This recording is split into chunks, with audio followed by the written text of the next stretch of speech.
Naam, habari za wakati huu mtazamaji wa Islah TV, karibu katika kipindi maalum na wakati muafaka kabisa, kipindi ambacho kinakupa fursa kusikiliza nondo za Alhaji Dr. Sule, na tunakualika kwa mkunjufu kabisa wakati huu mpaka pale tutakaposema bye bye, kutokana na utaratibu wa kile ambacho tumekuandalia hii leo kufanikisha ama kufanikiwa. Mimi naitwa Ali Ngamba, nyuma ya kamera yuko Jamal Hamza J Waradha director, ambaye atakuletea picha na sauti ikufikia hapo ulipo. Lakini nikuhakikishie kwamba kupitia Islah TV usiache kusubscribe channel yetu ili uwe miongoni mwa watu ambao utapata taarifa mapema tu pale ambapo tutakuwa tumeziweka. Lakini pia unaweza kutufuata katika mitandao ya kijamii ya Instagram, Facebook, lakini pia mtandao wa TikTok, bila kusahau mtandao wa Field. Kumbuka kwamba TikTok tumekuwa tukienda live katika matukio mbalimbali na vipindi vyetu hapa. Na nikwambie tu kwamba wewe mtazamaji wa Islah TV, nikwambie kwamba Mao Mushamas bado yanapatikana hapa Islah Islamic Dua Center Ilala Bungoni, mtaa wa Sharif Shamba, nyumba namba 3, kama ilivyo ada na kawaida, kwa shilingi 3,000 tu. Maji haya ni maji tiba, lakini pia unayatumia kama maji ya kunywa ya kila siku. Unaweza kuyapata ukifika hapa, lakini pia kwa kupiga simu kwa namba za simu ambazo ziko hapo chini, ili uweze kuyapata maji haya popote pale ulipo.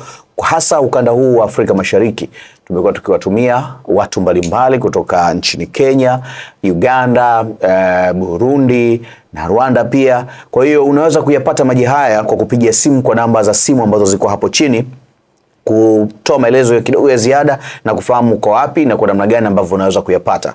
Karibu mtazamaji. Niko na Alhaji Dr. Sule, mkurugenzi mkuu wa taasisi ya Islah Islamic Foundation, lakini pia ni mhadhiri wa kimataifa wa dini ya Kiislamu na mbobezi wa masuala mbalimbali ya tiba, lakini hii ni sayansi ya tiba mbadala. Amekuwa akifanya shughuli hizi kwa miaka mingi sana za utafiti wa tiba mbadala, na kazi hizi kwake zimempa nafasi nzuri ya kufahamiana na watu mbalimbali, lakini pia kujifunza zaidi. Bahati nzuri pia amekuwa ni mzungumzaji mzuri wa masuala ya kijamii, na hii leo kwenye nondo za Alhaji Dr. Sule tutaangazia kuhusiana na ndoto za vijana wengi. Kwa maana ya ndoto za vijana walio wengi wamekuwa wakitamani zaidi mafanikio, wamekuwa wakiota ndoto ya kufanikiwa, lakini wakati mwingine wapo wanaofanikiwa na wapo ambao hawafanikiwi. Sababu ni nini? Inawezekana.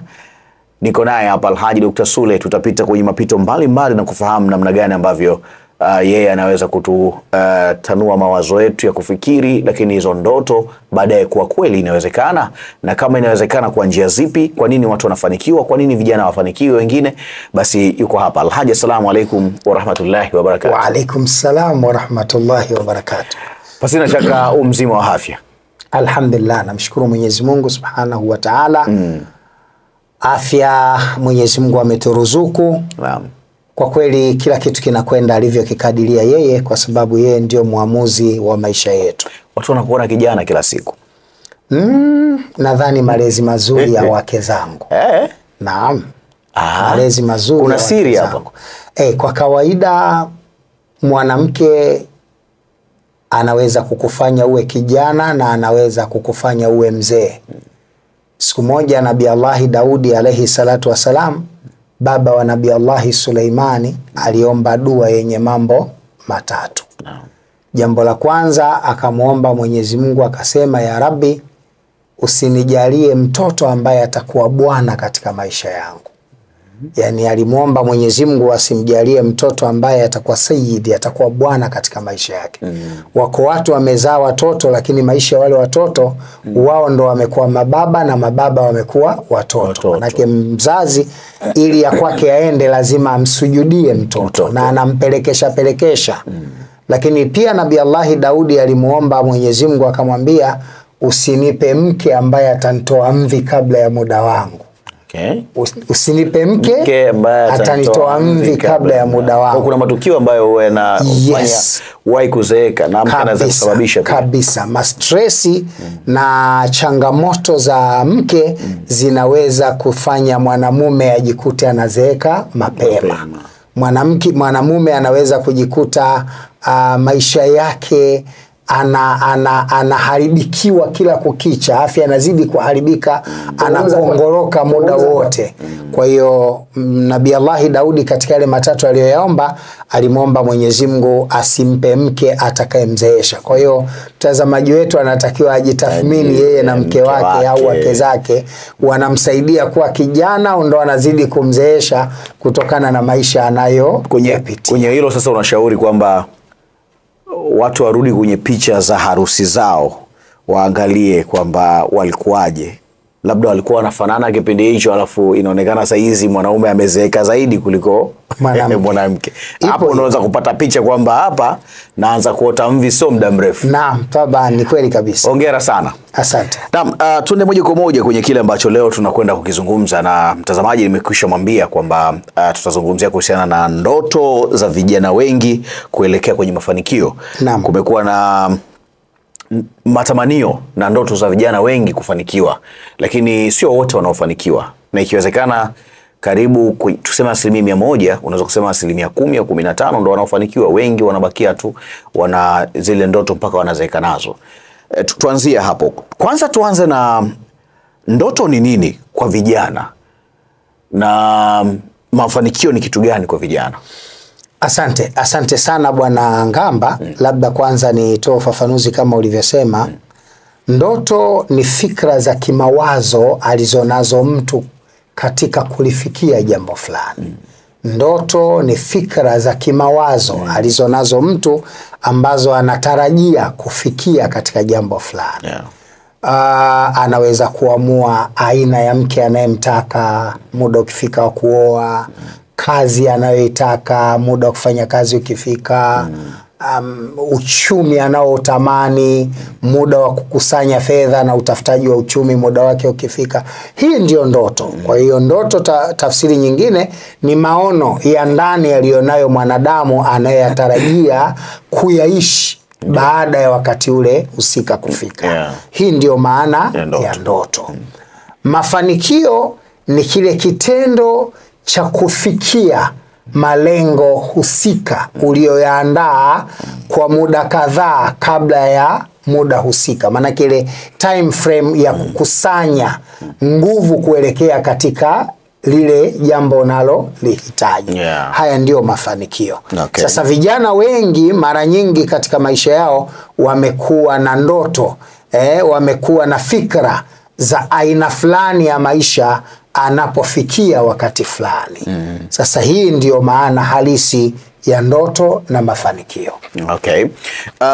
Wako vijana ambao wamekuwa na matamanio ya kufanikiwa, lakini wakati mwingine ujana una ukomo na unatoka kwenye ujana unaanza kwenda kwenye sasa utu uzima, baadaye unazeeka kabisa. Wako ambao wamesafiri na hizo ndoto mpaka leo tunazungumza wamezeeka, au wazee tunawaona leo walikuwa vijana hapo zamani, lakini inawezekana wamezeeka na ndoto zao. Kinachosababisha mtu ashindwe kufanikiwa au kufikia malengo ya kufanikiwa ni nini hasa kwa vijana?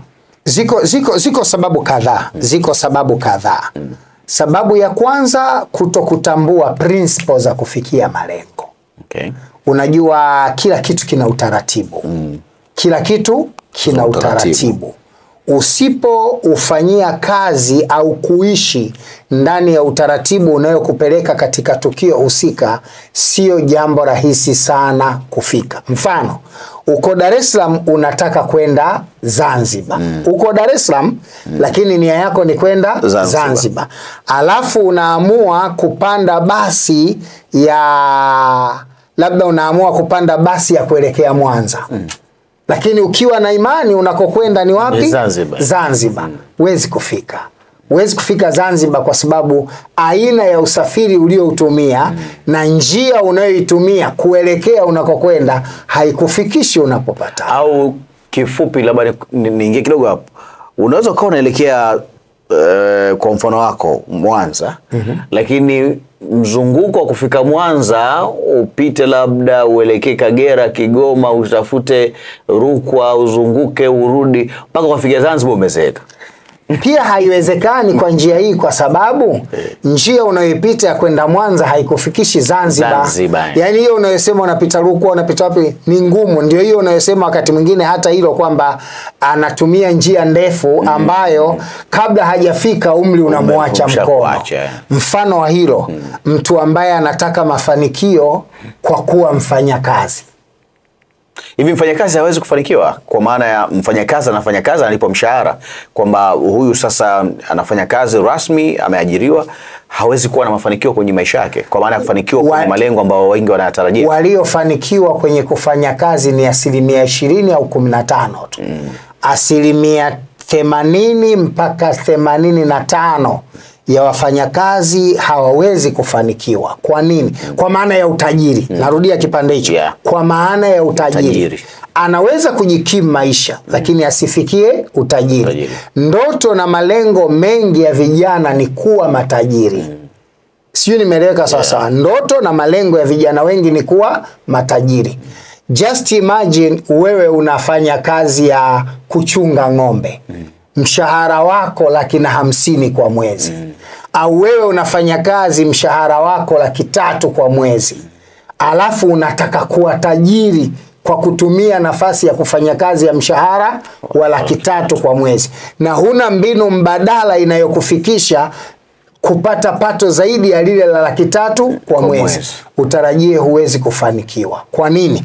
Kwa sababu pesa utakayoipata kwa mwezi 300,000 itakimu pango la nyumba, itakimu ada ya watoto, itakimu matibabu ya familia, itakimu chakula cha familia na matumizi machache ya kifamilia yanayokuhitaji ya lazima katika kila mwezi. Ili huyu mfanyakazi wa 300,000 afikie malengo anayotaka, angalau akusanye fedha zifike 2,000,000, 3,000,000, aanzishe kiduka ambacho kitaingiza fedha kila mwezi nje ya mshahara, ambayo hii sasa ndio itakuwa capital ya kumwelekeza katika mafanikio. Hapa ndio anaweza akabusti uchumi wake kutoka kwa pato la mwezi la 300,000 akajikuta kwa kiduka cha 200,000 anakusanya milioni kwa mwezi, anakusanya 600,000 kwa mwezi, na akawa ameminimize matumizi yake na akawa na uwezo wa kukusanya kingi. Baada ya miaka 2 pato linaweza kupanda mpaka 3 milioni 4 kwa mwezi. Jambo ambalo akichanga karata zake vizuri kwa kuongeza na biashara nyingine na biashara nyingine ama na ufugaji au na kitu kingine, baada ya miaka 5-6 anaweza kujikuta na pato la milioni 10-15 kwa mwezi. Lakini akiendelea kuamini ule mshahara wa 300,000 ndio utamfikisha kwenye mafanikio, hata angekuja miujiza ya kinabii, 300,000 haiwezi kukufanya uwe na mafanikio ya utajiri. Naam. Kwa hiyo hii inatupa picha, kwa maana ya wakati mwingine fursa ambazo tunazipata kwa uchache tuzitumie kwa wakati, lakini pia tunachokipata, kile kinachopatikana kidogo, tuwe na mafikirio ya kuweza kukikuza kwa njia mbadala. Yes. Na ndio maana nikasema kuna mtu anafika mahala anataka kwenda Zanzibar, lakini uelekeo wa safari yake na aina ya usafiri anaotumia anakwenda Mwanza. Just imagine unataka kwenda Zanzibar ambako matumizi yake ni boti, wewe umepanda basi. Niambie unafikaje? Mwenzao anakuuliza pale unaelekea hapa na unasema Zanzibar. Haiwezekani, kwa sababu unakuwa umetumia njia sio sahihi ya kufikia malengo. Na haya mimi nayapata sana kwa vijana wengi, kwa sababu nimekuwa nikitoa video nyingi kuelezea mtu anaweza akafanya dua, anaweza akafanya hiki, akapata mafanikio. Mtu anakupigia simu anakuambia, "Shekhe, mimi nina shida, mimi nataka maisha yawe mazuri, nimechoka maisha ninayoishi." Unamuuliza, "Unafanya kazi gani?" Anasema, "Shekhe, mimi mbangaizaji tu." "Pato lako kwa mwezi ni kiasi gani?" "Mimi nikijitahidi sana 50,000 laki, lakini nataka kuwa tajiri." Yani huyu mtu ukimwambia atakuwa tajiri unamdanganya, kwa sababu ameshindwa kufuata principle zinazomwezesha kufikia kwenye mafanikio. Manake huyu usimwambie atakuwa tajiri, kwanza mjengee foundation ya uhakika wa kupata riziki yake ya kula na kupata cha ziada ambacho atakiwekeza kitaweza kuzalisha cha ziada kitakachompelekea kwenye mafanikio. Wapo vijana ambao wamekuwa na matamanio makubwa kabisa ya kuona mafanikio yao yanakuwa rahisi na kwa haraka, na wakati mwingine tamaa hizo huwa zinakupeleka kubaya zaidi. Ushaikutana nao watu wa Tanzania ama vijana wa namna hiyo? Wengi sana watu wa namna hiyo, na mimi nimekuwa nikipigiwa simu, anafika mahala mtu anasema, bwana niunge katika chama lako la Freemason. Mimi niko tayari kumtoa mtu yoyote katika familia yetu ili mradi nifanikiwe. Naomba nitumie fursa hii kuambia watu, mimi sina chama cha Freemason wala sishiriki katika Freemason. Wala hiyo mitandao ya kijamii inayotumia sauti zangu na kuweka namba zangu kwamba mimi Sule na Freemason naunga watu kwenye chama cha Freemason, hayo ni maneno ya urongo. Hiyo ni watu wenye nia mbaya ya kuwaibia watu wenye nia mbaya ya kuwaibia watu. Yani hawa ni mfano wa yule jamaa aliyekuwa Dodoma ambaye tumemfuatilia, sasa kaanza kuondoa ujinga wake mtandaoni, anajaribu kuwakonvinsi watu kwa kutumia sauti yangu aonekane kwamba mimi naunga watu katika Freemason. Mimi siamini katika mafanikio kupitia Freemason, kwa sababu naamini kupitia Freemason unakwenda kumuasi Mwenyezi Mungu. Mimi naamini kwa mtu yeyote anayetumia njia ya Freemason anakwenda kumuasi Mwenyezi Mungu na asubiri kuulizwa siku ya kiyama. Ziko njia za mafanikio nje ya Freemason kwa viumbe wasiofanya utaratibu wa kumuasi Mwenyezi Mungu na mtu akafanikiwa na maisha yakaenda. Zipo njia ukielekezwa, milango yako ya mafanikio ikafungua, nyota zako za bahati zikang'ara, mipango yako ikatengenezewa wepesi katika kufikia malengo. Unaweza kufanikiwa na kila kitu kitakuwa sawa, riziki zitafunguka, kipato kitakuwa kikubwa na hatimaye utakuwa tajiri. Na njia pekee ya kufikia haya, mtu anatakiwa ajue yuko katika hatua gani. Kwa sababu katika mafanikio watu wako kwenye makundi matatu. Ndio. Kundi la kwanza ni mtu ambaye hana kitu, anatakiwa aanzishwe base, msingi. Huyu ana utaratibu wa kumsaidia. Pato lake la mwezi au pato lake liko chini ya milioni 5. Wewe ukiwa chini ya milioni 5 pato lako kwa mwezi, we maskini. Okay. Maskini kabisa, huna kitu. Huna uwezo wewe. Huna uwezo. Yani wewe bado unahitaji msaada mkubwa sana. Yani mtu kuanzia 100,000 mpaka milioni 5 hawezi kusemea anaenda kuwa tajiri. Kwa sababu sio kipato cha mtu kuwa tajiri. Milioni 5 mtu ndio kwanza anaanza kuwekeza kwenye msingi. Okay. Lakini liko kundi la pili la watu ambao tayari wanacho. Yani analo pato kiasi linaweza kumwezesha maisha kuendelea. Yani yeye anaweza kufungua biashara inayomwezesha kupata faida ya milioni 10, milioni 15 kwa mwezi. Huyo hatumuiti tajiri. Huyu tunamuita ana uchumi wa kati. Ana uwezo wa kuendesha maisha yake. Ana biashara ambazo ana uhakika maisha yanaweza kuendeshwa. Yeah. Alafu kuna mtu ambaye tayari ashafanikiwa. Yeye anataka kupata ziada ya utajiri. Yani yeye sasa hafikiria bali ya kula, hafikiria bali ya kulala, yeye hafikiria bali ya nyumba, yani nyumba ya kulala anamiliki, gari ya kutembelea anamiliki. Yeye anafikiria bali ya makampuni makubwa, anafikiria pato la kuanzia milioni 150 kwa mwezi. Huyu yuko kwenye standard ya juu. Huyu anataka kukuzwa. Manake kama na kikampuni kina viwanda viwili, anataka kuwa na viwanda 10. Kama na kampuni na mabasi 3, anataka kuwa na mabasi 100, mabasi 80. Ana kampuni ya nyumba za kupangisha labda 2-3, anataka kuwa na apartment 20, 15, 30. Yani anataka pato kubwa. Kwa hiyo mtu anapokuja kwangu mimi, kabla ya kuingia kwenye maamuzi ya kumsaidia, kwanza ninachotaka kujua kwake uchumi wake uko kwenye standard gani. Ili akiniambia baba mimi nataka utajiri, namuuliza unafanya kazi gani? Mimi shughuli zangu na kiduka. Duka lako la shingapi? Lina thamani ya milioni 3.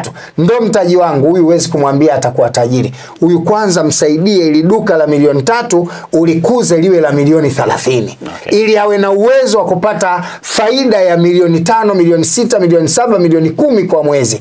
Akikaa mwaka hii milioni 10 ya mwaka, maana yake atakuwa na milioni 100. Atafungua biashara nyingine. Duka linaendelea na biashara nyingine anayo. Hizi mbili zikichangia faida hii na faida hii zikitengeneza biashara nyingine, atakuwa na biashara 3. Akiwa na biashara 3, akikaa miaka miwili zikatengeneza faida nyingine, atakuwa na biashara 4. Akiwa na biashara 4 atakuwa na uhakika. Hata hii kiporomoka, hii itakuwa inamsaidia. Hii kiyumba, hii itaibusti hii iliyoyumba. Lakini ana kibiashara kimoja, akiporomoka kashuka jumla kama mshumaa uliopigwa na maji, uliopigwa na moto umeteketea jumla. Hapa usitarajie kumfanya mtu kuwa tajiri. Kwa hiyo wale wote wanaohitaji msaada wangu, ni kweli naweza kuwapa msaada, lakini tupate principle, tufuate principle za kuelekea kwenye mafanikio. Na hii inahitaji kukaa chini ili tukushauri kwamba wewe unasaidiwa katika hatua gani. Base katika msingi, unasaidiwa katikati, unasaidiwa katika kiwango cha juu. Kila mmoja anahitaji kufanyiwa uchunguzi kwanza ili kumsaidia kufikia katika malengo. Moja kitu ambacho pia vijana wengi wamekuwa wakifikiria ni issue za kuajiriwa, na kutoka kusema hapa muda si mrefu kwamba kuna changamoto ya wakati mwingine mtu ambaye ameajiriwa kupata utajiri ni kazi kubwa sana. Lakini kuna watu wanafikiria pia, au vijana wengine wanafikiria kwamba akiajiriwa anaweza kupata ile pesa ndogo akajiwekeza na mwisho wa siku akafungua kibiashara chake na akaendesha maisha yake. Kwenye wazo la kuajiriwa hili unalisema nini hasa kwa vijana ambao wamekuwa wakati mwingine wanafikiria sana kuajiriwa? Nimelisema hilo. Kuajiriwa, mtu yote anayeajiriwa katika maisha yake, hasa sisi wengi wa kima cha chini, na huo ndo ukweli, tunapata fedha za kukidhi haja ya maisha ya kila siku. Na bahati mbaya sana mtu anayeajiriwa anaajiriwa mpaka na umri wa miaka isiyopungua 60-65. 65 kwa maisha ya kawaida umebakiza miaka isiyozidi 20 au 15. Ukiwa na miaka 65, yani miaka 10, 15 mpaka 20 ndio hayo umebakiza. Huwezi kusema unawekeza kwa kinua mgongo ulichokipata na umri wa miaka 65. Hata kama kitakuwa milioni 60 ya Tanzania, hicho kinua mgongo milioni 60, huwezi kukikuza ndani ya miaka 10 kikawa bilioni 1. Ni ngumu sana. Sio, unanielewa sawa? Yani huwezi kuwa umepewa kinua mgongo cha milioni 60 au umepewa kinua mgongo cha milioni 30 au 40 ambao ndio kinua mgongo cha wafanyakazi wa kawaida wa kima cha chini. Ana miaka 65 kapewa kinua mgongo cha milioni 60. Umri wake uliobaki wa kufanya kazi katika milioni 60 miaka 65 hautavuka miaka 10, kwa sababu kuanzia miaka 75 mtu ameshachoka. Ina maana ndani ya miaka 10 milioni 60 uikuze iende ikawe bilioni 1. Katwa badani haiwezekani. Yani milioni 60 huna jeuri ya kuifanya iwe bilioni 1 ndani ya miaka 10, kwa sababu wakati unapewa hii milioni 60 ya kinua mgongo, huu ndo umri we maradhi ni mengi, ambao hiyo pesa itakuwa kusaidia kwa ajili ya kujitibia wakati mwingine. Huu ndio umri we una familia kubwa inakutegemea.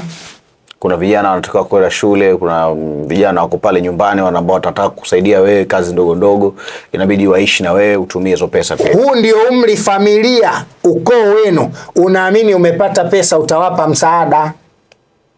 Sasa milioni 60 ikahudumie familia, milioni 60 ikakuhudumie wewe, milioni 60 ikatibu maradhi ya familia na kadhalika, mkeo na watoto. Alafu milioni 60 ufanye biashara ndani ya miaka 10 iwe bilioni 1. Huko ni kujidanganya.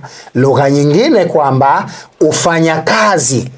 mfanyakazi anapopewa kinua mgongo ni sawa na kupewa sanda ya kuzikiwa, kwa sababu hana uwezo tena wa kuisurvive maisha yake baada ya kumaliza kuritaya kazi. Ndio maana watu wengi walio retire kazi, waliofikia ukomo wa kufanya kazi, wakaritaya wakapewa kinua mgongo, waliishi muda mfupi wakafa. Kwa sababu kipindi hiki ukiritaya ndo unakumbuka kulipa madeni yote uliokuwa unadaiwa wakati unafanya kazi ili uishi kwa amani. Ndio pengine hujajenga, hapo ndo utatafuta kiwanja ujenge. Muda wote mshahara uliokuwa unaupata ulikuwa ukutoshelezi kujenga. Sasa uwezi kufanya vitu vyote kwa hii pesa ndogo. Ndio unakuja Dar es Salaam, unakuja kula bata kidogo kwa sababu alikuwa na majukumu mazito wakati yuko kijana huko, alikuwa na stress na nini, kwa kapata kinua mgongo anataka kidogo ale bata. Na ndio kipindi hicho cha vichenchede vinakuona nazo. Yes, ndio vinakunyoosha wakati huo. Kwa hiyo niseme tu kimsingi ni kwamba kazi inaweza kutumika kama sehemu ya mtaji kuelekea mafanikio.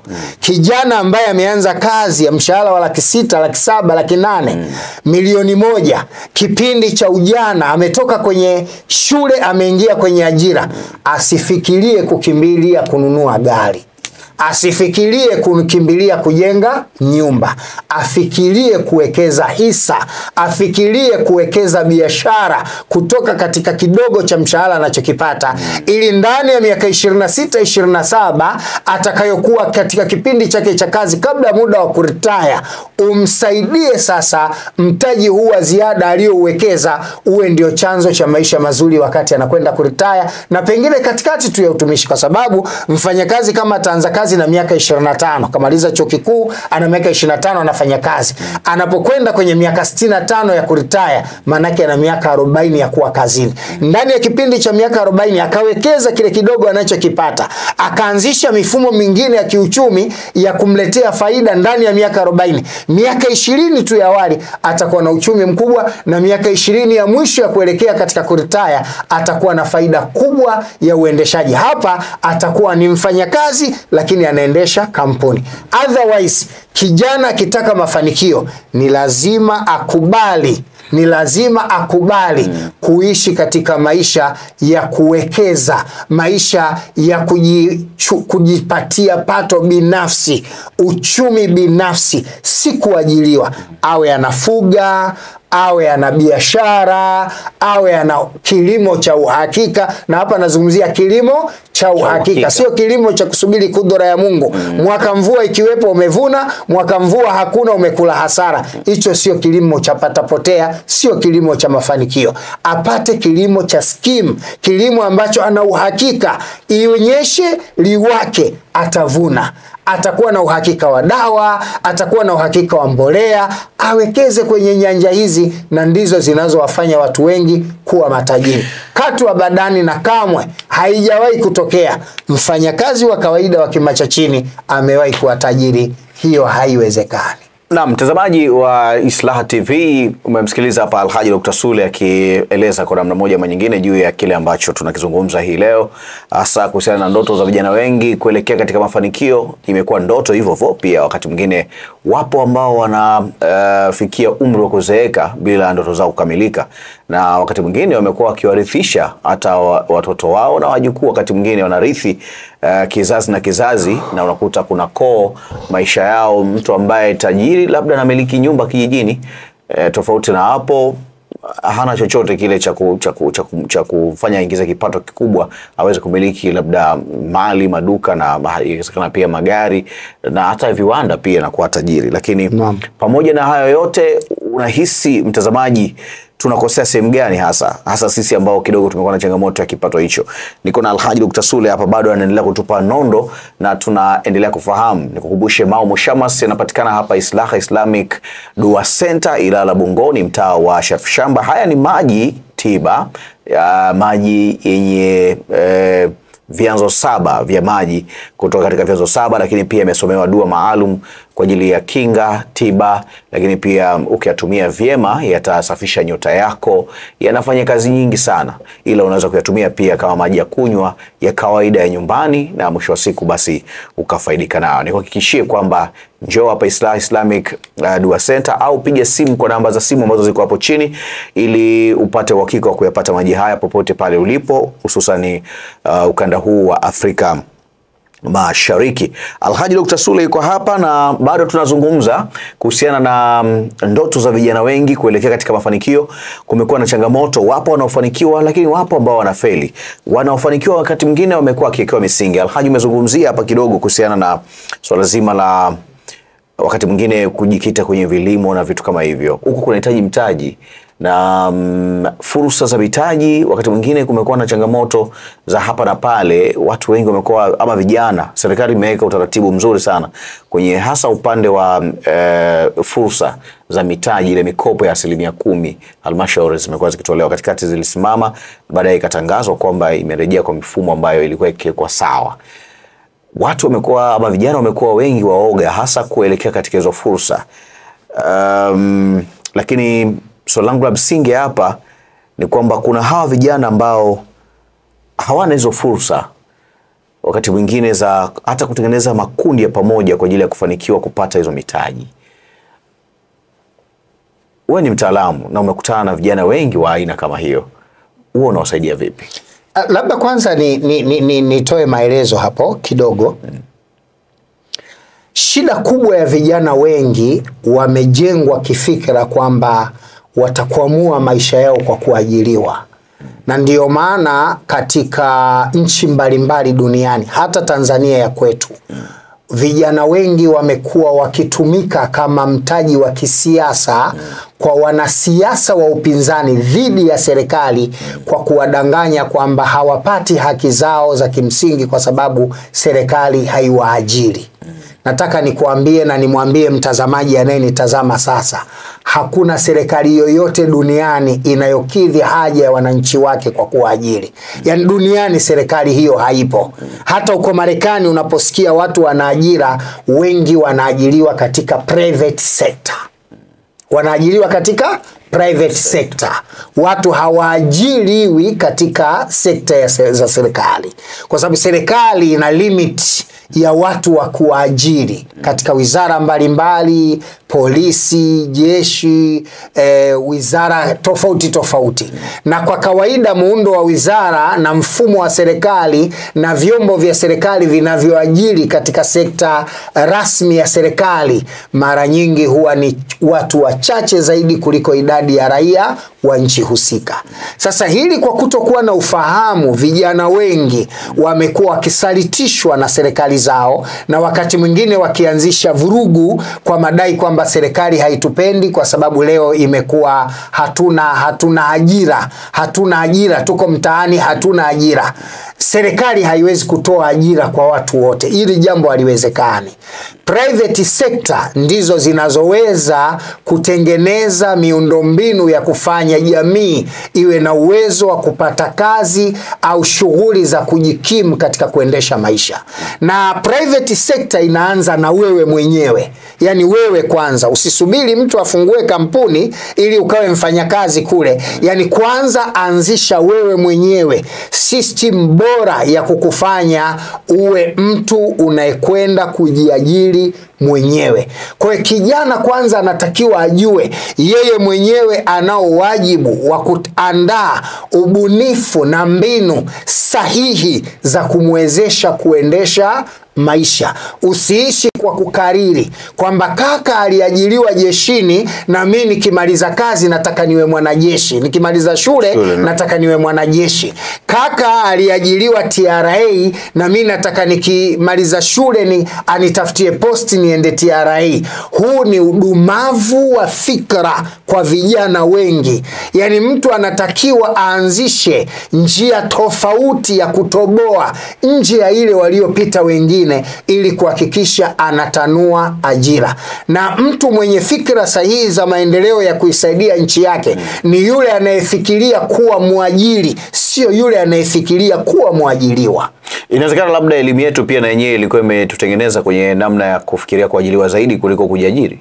Yes, of course. Na nimelieleza katika mada mbalimbali. Nilipokuwa Dodoma nazungumza katika moja ya misikiti Dodoma, nazungumzia hali ya mabadiliko. Tena niliwataja marais mbalimbali wa nchi. Sasa muda umefika, serikali lazima itengeneze utaratibu wa kuandaa vijana katika vyuo vitakavyowawezesha kujiajiri, ili kila kijana awe na ndoto ya kuwa muajiri, asiwe na ndoto ya kuwa muajiriwa. Serikali na nchi zilizofanikiwa zimewaandaa watu kuwa waajiri, hazikuandaa watu kuwa waajiriwa.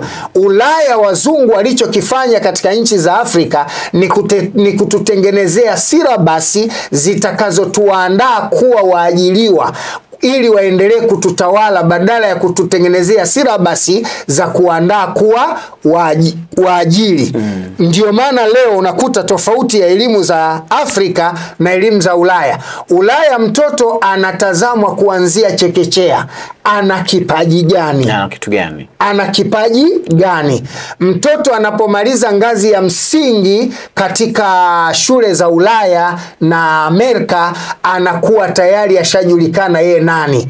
Anapokwenda sekondari haendi kusoma sekondari tu, anakwenda kusomea fani anayoitaka. Yani anakwenda kuchukua mchepuo wa masomo ambayo yatampelekea kwa kile kipaji alichonacho, kwa ule uwezo alionao, kwamba akifika chuo atakwenda kuwa injinia, atatengeneza madaraja, atajiajiri, atakwenda kuwa mtengenezaji magari, atakwenda kuwa muandaji wa kutengeneza saa. Yani wanamuandaa mtoto kwa kipaji alichonacho katika umri wa sekondari, mpaka anapokuwa chuo kikuu mtoto tayari anakuwa ameajiriwa. Ni rahisi sana leo kwa nchi za Afrika, mtoto anamaliza chuo kikuu lakini hajui atakwenda kufanya kazi gani.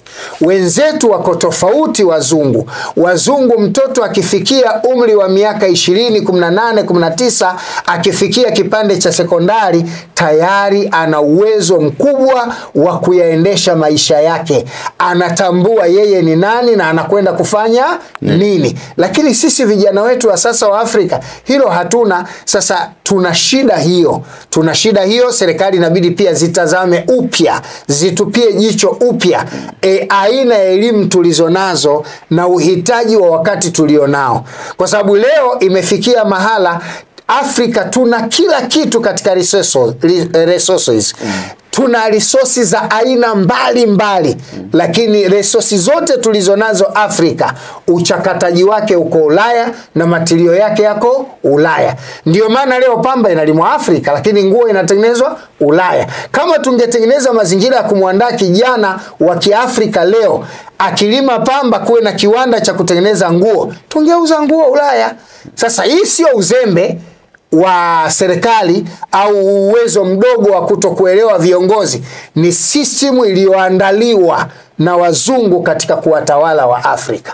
Sasa mpaka tubadilike huko, lazima tuwe na fikra chanya kama za viongozi wa nchi ambazo Afrika wameanza kuamka sasa kuona wanahitaji mabadiliko ya nchi yao. Iko mifano mingi ya viongozi wa serikali mbalimbali wanajaribu mabadiliko haya ya kiuchumi. Hata serikali yetu ya Jamhuri ya Muungano wa Tanzania sasa imeleta jambo hili la mabadiliko.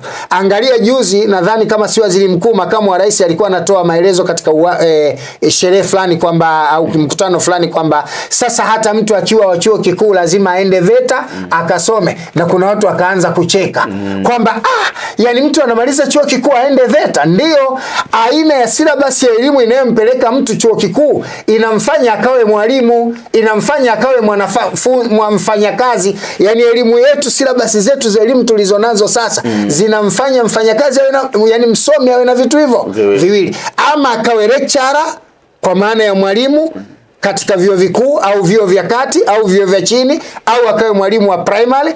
Otherwise akitoka kwenye nafasi hiyo akawe mtumishi, kwamba huyu amesoma sana utawala akaongoze taasisi fulani. Lakini haimuandai huyu msomi kuweza kuwa muajiri, inamuandaa kuwa muajiriwa, ima private sector kwa maana ya serikali, katika sekta za kijamii, akawe mwalimu, akawe mfanyakazi wa kawaida, akatumikishwe serikalini, lakini haimuandai kuwa muajiri. Sasa kwa kulizingatia hilo na pengine kusikia maoni ya wadau, serikali imekuwa sikivu, wameona sasa bora watengeneze vyuo. Na sasa hivi walilala alhamdu, namshukuru Mwenyezi Mungu, vyuo vya VETA karibu nchi nzima vipo. Na tukiandaa tukizazi kwenda katika hiyo njia bora ya kujitafutia elimu. Kwa maelezo yako utakuwa, nadhani kuhusiana na issue hii ya mtaala mpya wa elimu, nafikiri ambao unatarajiwa kuanza muda si mrefu, na nakumbuka nilipata nafasi kuzungumza na mmoja ya kiongozi ambaye yuko kwenye masuala ya elimu, akaniambia kwamba wanatarajia paka 2027 rasmi ule mtaala uanze kufanya kazi, japo huku chini kwa kipindi hiki unaanza kwenye madarasa ya chini kuanzia darasa la kwanza unapanda mpaka 2027 basi uanze rasmi ule mtaala, kwa sababu ule unakupa fursa ya kusoma hiyo na usema mafunzo ya amali kwa maana ya ufundi labda, au tasnia ya sanaa labda, upambaji na vitu kama hivyo. Unatoka umemaliza kidato cha 4 kwenye ule mfumo wa elimu, darasa la 6 unakwenda form 1 mpaka form 4 unasoma darasa 10, ambao ukimaliza madarasa 10 unapata fursa ya kuwa unakuwa na elimu, lakini pia unakuwa na elimu ya ufundi ambayo inaweza kukupa nafasi ya kujiajiri na sio kuajiriwa. Inawezekana labda hivi vyuo vya ufundi vimekuwa vingi kwa sababu inawezekana ya hiyo program ambayo inakuja sasa. Ni kweli kabisa. Unaona serikali inachojaribu kukifanya sasa ni kujaribu kuyafanyia kazi mawazo ya wadau wanaotamani mabadiliko ya kiuchumi kupitia vijana wetu. Nimesema mwanzo hapa Afrika tumefikia mahala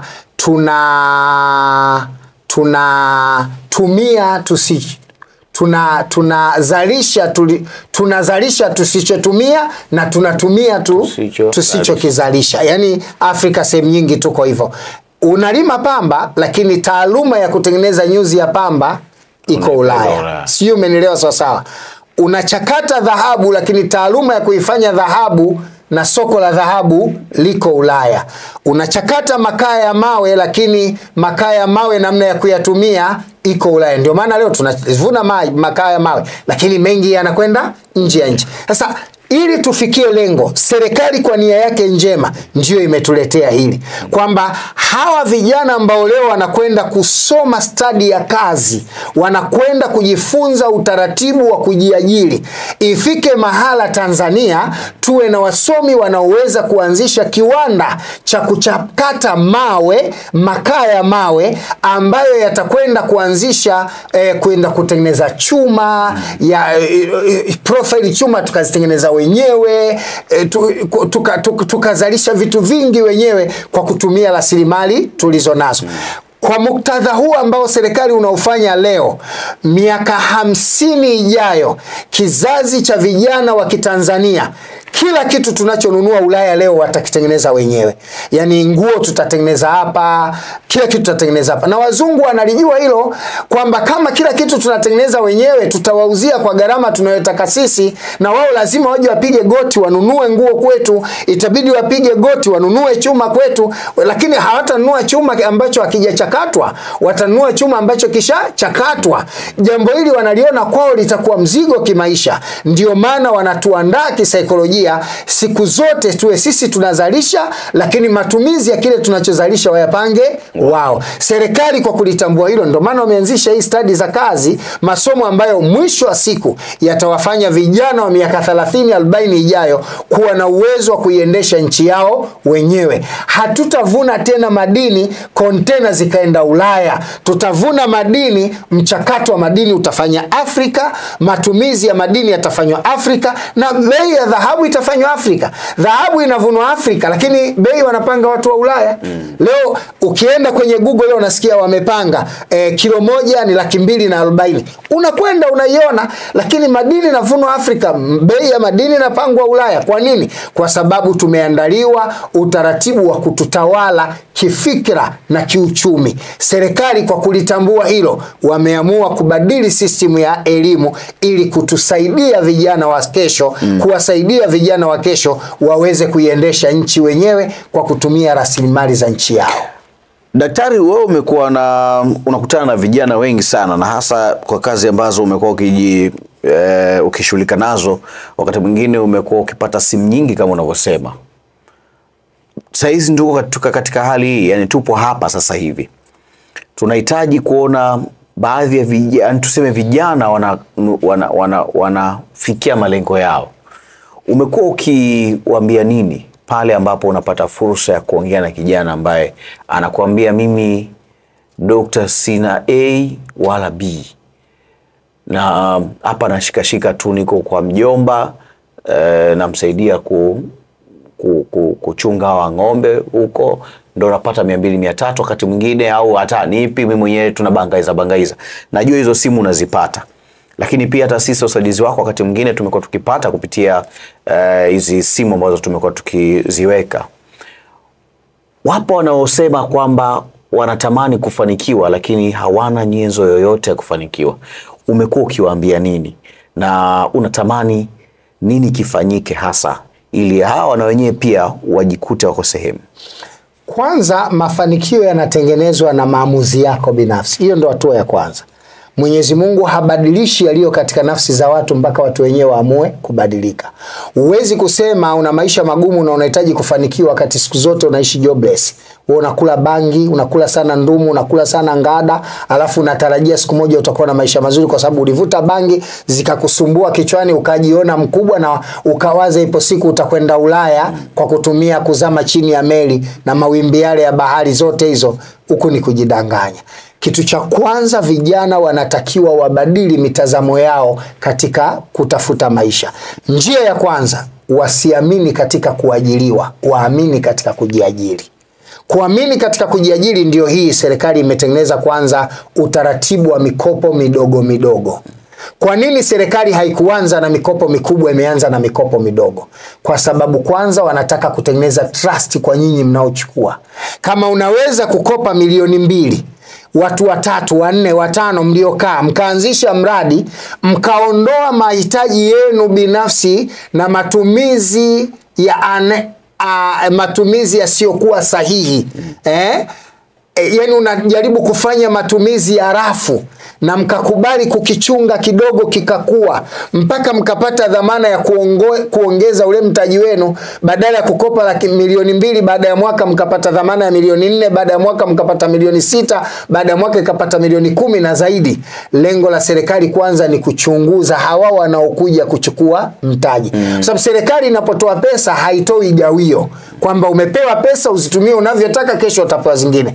Unapewa pesa uendeshe biashara, urudishe ile faida ya unachokipata, kwa maana urudishe ile pesa ili mwingine naye apewe, asaidiwe. Lengo la mikopo hii ya serikali ni kama zaka katika Uislamu. Sizungumzii zaka, lakini the same, mfano wa zaka katika Uislamu. Zaka lengo lake ni kumkwamua huyu kiuchumi, ili akikaa sawa na yeye akitoa zaka amkwamue mwingine kiuchumi. Sasa wako watu wanahisi pesa za serikali ni za kuliwa tu. Ima watendaji wenyewe wasiokuwa na nia njema na serikali yetu na viongozi wa juu wanaamua kuzichakata pesa na kuzitumbua, ama wale wanaopewa wanaacha kufuata utaratibu. Ndio maana leo unapopewa mkopo, hata kama mwanamke mko kwenye kikundi mmepewa mkopo, usiende kununua kanga uvae, usiende kununua thamani za ndani, usimuhonge mumeo kwa kujenga mapenzi. Beba mkopo, fanya biashara, rudisha deni kwa wakati ili upande kupata deni jingine. Kwa kanuni, mkulima yoyote huwa anakula mazao, huwa hali mbegu. Kwa kanuni, mfanya biashara yoyote huwa anatumia sehemu ya faida, huwa hali mtaji. Sasa haya yote yanafanywa na serikali kwa nia njema, lakini vijana wengi pia wamekuwa hawana muamko juu ya kuanzisha vikundi vya ujasiriamali. Vijana wengi hawana huo muamko. Vijana wengi wako jobless. Wao kazi yao ni kuilaumu serikali, haifanyi. Wewe umefanya jukumu gani katika kutekeleza wajibu wako? Raia wa jukumu lake la kwanza ni kuifaidisha nchi, kisha nchi ifaidike, kwa sababu nchi haina fedha wanazo raia. Nchi inachukua kodi, inazikusanya, inaendesha serikali, inatengeneza miundombinu, inaandaa mazingira mazuri ya kiuchumi. Mwananchi anakwenda kuchukua fedha, anafanya biashara, anarejesha rejesho, mwingine naye anachukua, anarejesha rejesho. Mwisho wa siku kila mtu atakuwa na biashara, kila mtu atakuwa na kilimo cha kuendeshea shughuli zake. Lakini ikiwa unataka kuchukua fedha za serikali, unakopa, alafu mnakula tu, maisha yanaendelea, mwisho unakuja kuchukuliwa kitanda chako nyumbani kwa sababu hamkurejesha marejesho, au inakwenda kuchukuliwa TV. Ile TV haisaidii chochote, kwa sababu ile TV ikichukuliwa hata ikiuzwa hairejeshi zile gharama. Mwisho wa siku unakuwa umeitia hasara serikali. Kwa kwanza, vijana wawe na elimu ya kutosha juu ya ujasiriamali. 2, wawe na uthubutu kuchukua fedha za serikali kama mikopo, ili kuhakikisha wanatengeneza msingi wa maisha yao. Na 3, wawe tayari kurejesha marejesho kwa nia njema ya kuwasaidia wengine ambao wanahitaji, kwa sababu mikopo ni kama cheni. Huyu anachukua, akifuata huyu anakuja huyu, akichukua huyu atakuja huyu. Kwa hiyo kila Mtanzania awe na malengo mazuri na nia njema kwa Watanzania wenzake, kwa kujianzishia yeye mifumo sahihi sahihi ya upataji wa fedha kutoka serikalini, na baadaye kutoa kurejesha rejesho ili watu wengine nao waweze kupata au kunufaika kama anavyonufaika yeye. Kwa hiyo viongozi wanahitaji pia kutoa elimu sana. Viongozi wa kijamii wanahitaji sana kutoa elimu, wanahitajika sana kutoa elimu ili jamii ipate kufaidika na vile vinavyofanywa na serikali. Tumalizie, kuna wakati ulizungumzia kuhusiana na kwamba kuna watu wanakupigia simu wanakuambia dua, nimefanyiwa dua na vitu kama hivyo, lakini unamuuliza dua umefanyiwa, una kitu gani cha kuanzia nyenzo ili usogee, mtu anakuambia hana na nini. Akija Islah Islamic Dua Center hapa, ni aina gani ya mtu kijana anaweza kuja hapa na akafanyiwa dua na mwisho wa siku mafanikio yake yakaonekana? Kwanza nataka nifafanue hapo. Dua peke yake haimalizi tatizo. Ndio nimesema kila kitu kinahitaji utaratibu. Wewe unakuja kwangu unataka dua ya kuwa tajiri, alafu wewe ni mvuta bangi, unaishi kijiweni, unasubiri kukwapua simu, huwezi kufanikiwa. Kijana yote anapokuja kwetu, kwanza tunamwangalia anahitaji msaada katika hatua gani. Ikiwa huyu aliyekuja hana njia ya kujitafutia pato la kila siku, kwanza tumshauri awe na uhakika wa kupata pato la kila siku. Hata kama ni shilingi 2000 kwa siku, awe na uhakika kwanza. Tumsogeze kutoka kwenye pato la 2000 kwa siku, tumfanye awe na uhakika kupata 10,000 kwa siku. Akishakuwa na uhakika kupata 10,000 kwa siku, hizi 10,000 atazikusanya, atakula 3,000, atabakiza 7,000, atazikusanya mara siku 10 atakuwa na 70,000. Mara mwezi mmoja atakuwa na 200,000 na kidogo. Baada ya mwaka mmoja atakuwa na 2,000,000 na kidogo, atafungua biashara. Akifungua biashara ya 2,000,000, tunamfanyia dua afanye wepesi katika uuzaji. Ile biashara ipate uwepesi katika uuzaji. Maana kwanza tunamuinua pole mpaka awe na pato ambalo anaweza kufanya biashara yenye faida ya 5-6 kwa mwezi. Kutoka kwenye 200,000 sasa awe na uhakika 5-6 kwa mwezi. Kutoka kwenye 2,000,000 kwa mwaka sasa awe na uhakika wa 20,000,000. Akifika kwenye stage ya 20,000,000 ya pato la mwaka, hapa ndio tutamsaidia kumkuzia biashara aweze kuwa na uhakika wa kukusanya angalau 30,000,000, 40,000,000, 50,000,000, 60,000 mpaka 100 kwa mwaka. Hii ndiyo njia. Yani mtu asitake mabadiliko wakati yeye mwenyewe hajaanza misingi ya kupata mabadiliko. Hana 100, hana kazi, hana chochote, anataka kuwa tajiri. Hii haiwezekani, ila tunaweza tukampa ushauri kwa hatua ya awali nini afanye kufikia malengo. Wakati mwingine mtu anaweza kuwa na hata hizo 20,000,000, 15,000,000, lakini kila anachojaribu kwenye biashara kinakufa. Huyu tunamsaidia kwa njia nyingine. Ipi? Kwanza tunatazama nini kinachofanya yeye hawezi kudumu kwa biashara. Hana discipline ya pesa. Mtu mwingine hata hajarogwa, hana tu discipline ya pesa. Mtu mwingine maisha yake akipata 500 ndo matumizi yake ya siku hiyo. Akipata 1,000,000 matumizi yake ya siku hiyo. Yani anatumia kulingana na anacho kipata. Pesa inahitaji nidhamu. Okay. Ili ufikie malengo, pesa inahitaji nidhamu. Kama umejipangia matumizi yako 5,000 kwa siku, hata siku ukipata 100,000, baki na matumizi 5,000. Hii 95 ifanye maamuzi mengine ya mabadiliko ya kiuchumi mbele. Okay. Lakini ukiwa unaishi kwa kile unachokipata, yani leo umekusanya 600,000, matumizi yako 600,000 inakutosha. Siku umekusanya 20,000, 20,000 imekutosha. Kuna watu katika maisha majumbani mwao akipata 5,000 anaishi. Akipata 20,000 anaishi. Akipata 50,000 anaishi. Hii ni kupoteza nidhamu ya matumizi ya fedha. Ukitaka maendeleo, kama familia yako inaweza kuishi kwa 10,000, endeleeni kuishi kwa 10,000. kwa kufunga mkanda mwaka mzima. Ikipatikana 1500 kwa kuwa ni 10,000 utakopa 1500 utamaliza pale kwenye 10,000. Siku ikipatikana 30 utarudisha ile 5, utatumia tena 10,000 na ile 20 inayobaki yote inakwenda kuhifadhiwa. Lengo ni kukusanya fedha ili kufikia malengo. Usitumie fedha kulingana na vile unavyopata. Watu wengi wanashindwa kufika mafanikio kwa sababu hawana discipline katika matumizi ya fedha. Yaani mtu inafika mara anatoka nyumbani na 200,000, lazima arudi hana kitu. Katoka nyumbani ana 200,000, anarudi hana kitu. Kanuni ya biashara na mafanikio katika maisha. Ukiamka asubuhi, unatakiwa upange nyumbani, leo matumizi yangu ni shilingi ngapi? Leo matumizi yangu ni kiasi gani? Yaani leo nataka mimi matumizi yangu yawe kiasi gani?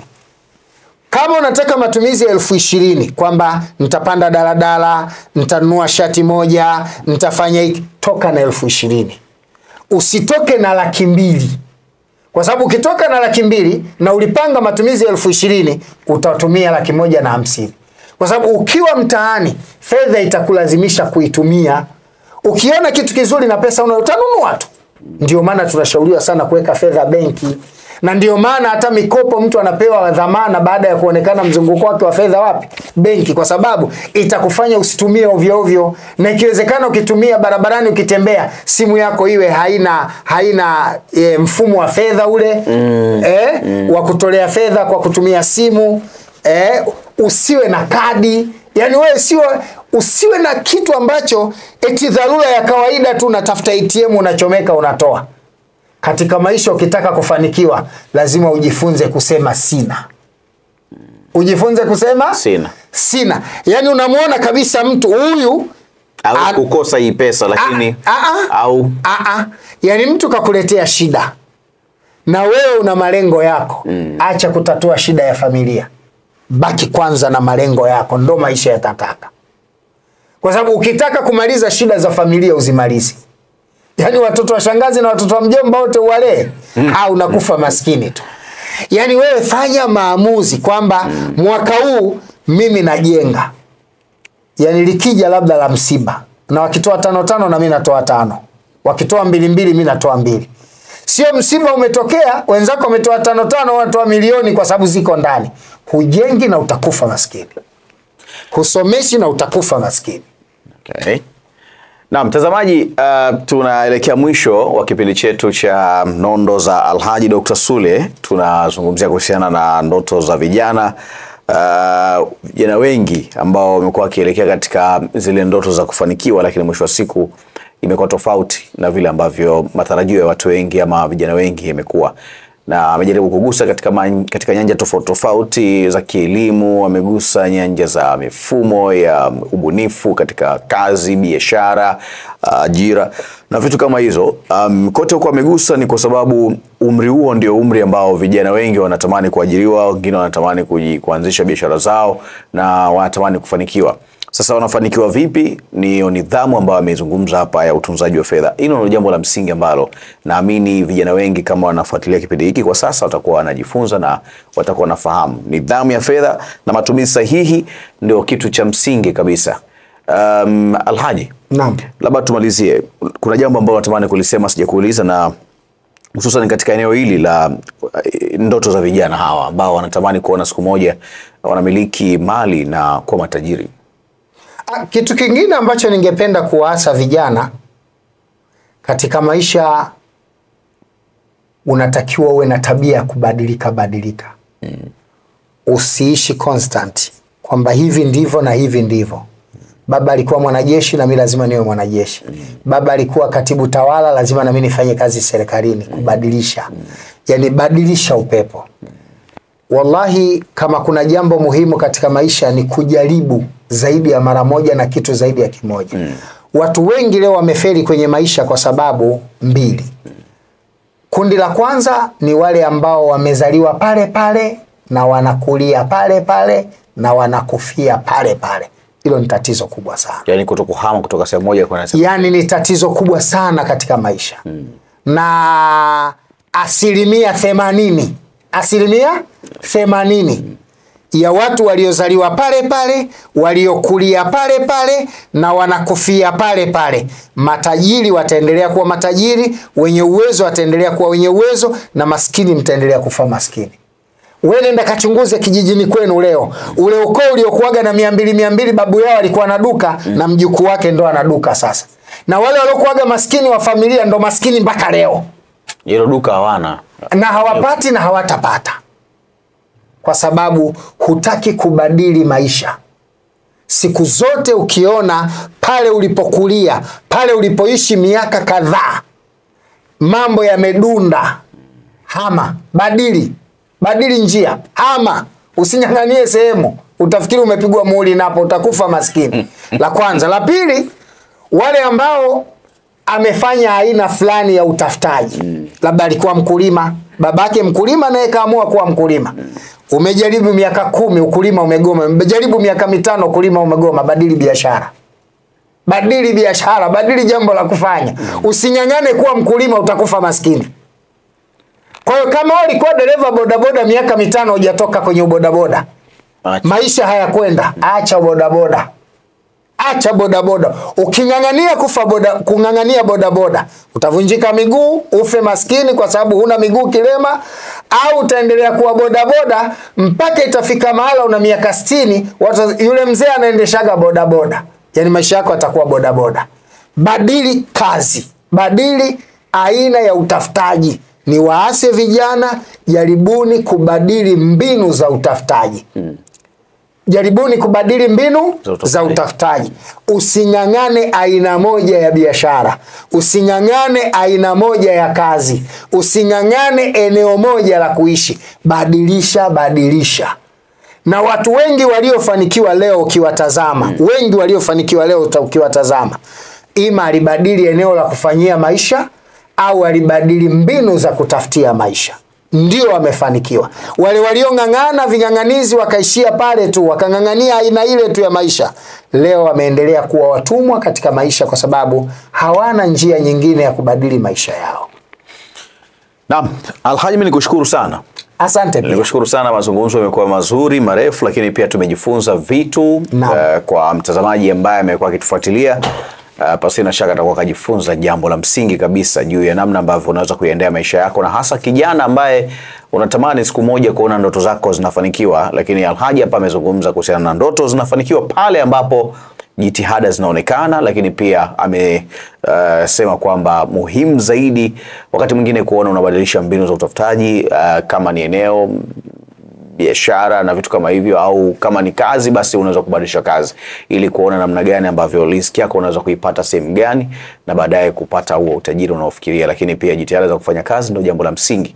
Tusitegemee sana kuona tunaajiriwa. Wakati mwingine hata kama unaajiriwa basi unaweza kufungua kibanda chako cha pembeni kuona namna gani ambacho hicho kitakuwa kikubwa, alafu mwisho wa siku unaweza kuachia nafasi watu wengine kwamba akaingia kwenye ajira, ukasema mimi jamani, ajira nilikuwa nimepewa, nimefanya kazi labda serikalini miaka yangu 15 hii 20, nimeshafungua cha kwangu, basi hiyo nafasi aje mwingine aliyesoma na yeye atafute cha kwake, na mimi ngoja nikuze hii ili nilipe kodi kwa serikali. Nikushukuru sana Alhaji. Asante sana. Shukrani sana. Shukrani sana mtazamaji wa Islah TV. Shukrani sana kwa kutufuatilia kupitia TikTok, kwa wale ambao wametufuata Islah TV TikTok, lakini pia Islah Islamic Dua Center hapa Ilala Bungoni. Unaweza kufika kwa ajili ya kuyapata maji ya Maumu Shamas. Maji haya ni maji tiba yenye mchanganyiko wa vyanzo 7, yanapatikana kwa shilingi 3,000 tu hapa. Maji haya yamesomewa dua, lakini pia unaweza kuyatumia kwa ajili ya kunywa nyumbani na matumizi ya kawaida kabisa ya kuoga kwa kuchanganya na maelekezo ambayo utapewa kama unataka kuoga kama maji tiba, lakini kunywa ni kama maji tiba pia, lakini maji ya ukata kiu chako wewe ambaye unatufuatilia hapa. Enjoy Islah Islamic Dua Center pale la Bungoni, mtaa wa Sharif Shamba, nyumba namba 3, lakini pia unaweza kutupigia simu kwa namba za simu ambazo zinapita hapo chini ili uwe miongoni mwa watu ambao utapata fursa hiyo nzuri kabisa ya kuyapata hayo maji. Asante kwa wale ambao wametucheck kupitia Islah Islamic Dua Center hapa Ilala Bungoni kwa kufika kwa ajili ya huduma zingine za dua na kadhalika, lakini cha msingi ni kuona namna gani ambavyo wewe mtazamaji unatufuatilia kupitia Islah Islamic TV, kwa maana Islah TV ambayo imekuwa kukuletea matukio mbalimbali, vipindi na hata taarifa juu ya taasisi, kwa namna ambavyo tumekuwa tukifanya kazi zetu. Asante, mimi naitwa Ali Ngamba, nyuma ya kamera mkwepo Jamal Hamza. Endelea ku subscribe Islah TV.